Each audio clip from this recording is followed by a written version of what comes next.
সমস্ত বয়োজ্যেষ্ঠদের, আমার সমবয়সী এবং আমার ছোট ছোট ভাই বোনদের ৭৯তম স্বাধীনতা দিবস উপলক্ষে জানাই আন্তরিক প্রীতি, শুভেচ্ছা ও অভিনন্দন। আজ ৭৯তম স্বাধীনতা দিবস। দীর্ঘ ২০০ বছরের ব্রিটিশ শাসনে আর অবসান ঘটেছিল ১৯৪৭ সালে ১৫ই আগস্ট। এই স্বাধীনতা এক এক দিনে আসেনি।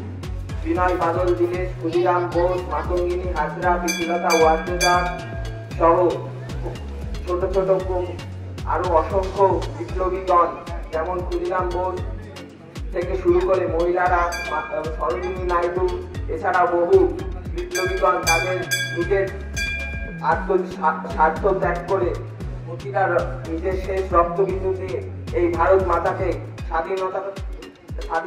স্বাধীনতা করার জন্য প্রচুর আত্মবলিদান দিয়েছে।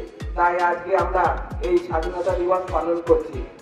কিন্তু আমরা প্রকৃত অর্থে সেদিন স্বাধীনতা দিবস পালন করতে পারবো যেদিন রাত্রিবেলা মেয়েরা নিরাপদে রাস্তা দিয়ে হাঁটাচলা করতে পারবে। আর বিভিন্ন অশুভ শক্তি আমাদের সমাজে আঁকড়ে ধরে বসে আছে। শিক্ষাক্ষেত্রে দুর্নীতি সহ স্বাস্থ্য সহ নারী সচেতনতামূলক কাজে বহু ক্ষেত্রে আজ দুর্নীতির আঁকড়া হয়ে উঠেছে। তাই আমাদের একজন স্বাধীন ভারতের নাগরিক হিসাবে আমাদের নিজস্ব কর্তব্য পালন করতে হবে। নিজস্ব দায়িত্ব এবং কর্তব্য পালন করতে পারলে আমরা আজকের দেশটিকে আরো উপরে নিয়ে যেতে পারবো। ১৯৪৭ সালে ১৫ই আগস্ট দেশটি এত উন্নত ছিল না, কিন্তু আজকের এই ৭৮ বছরে দেশ অনেক এগিয়ে চলেছে। আমরা চাঁদে স্যাটেলাইট পাঠাচ্ছি, মহাকাশে আমাদের ভারতীয় নভোস্টার যাচ্ছে। সেখান থেকে শুরু করে যে ইংরেজদের অপশাসনের বিরুদ্ধে আমাদের এই লড়াই, সেই ইংরেজদের মাটি থেকে আজকে ভারতের তেরঙ্গা সুগর্বের সাথে উড়ে বেড়াচ্ছে। এর থেকে বোঝা যাচ্ছে ভারতবর্ষ ক্রমশ উন্নতি করছে।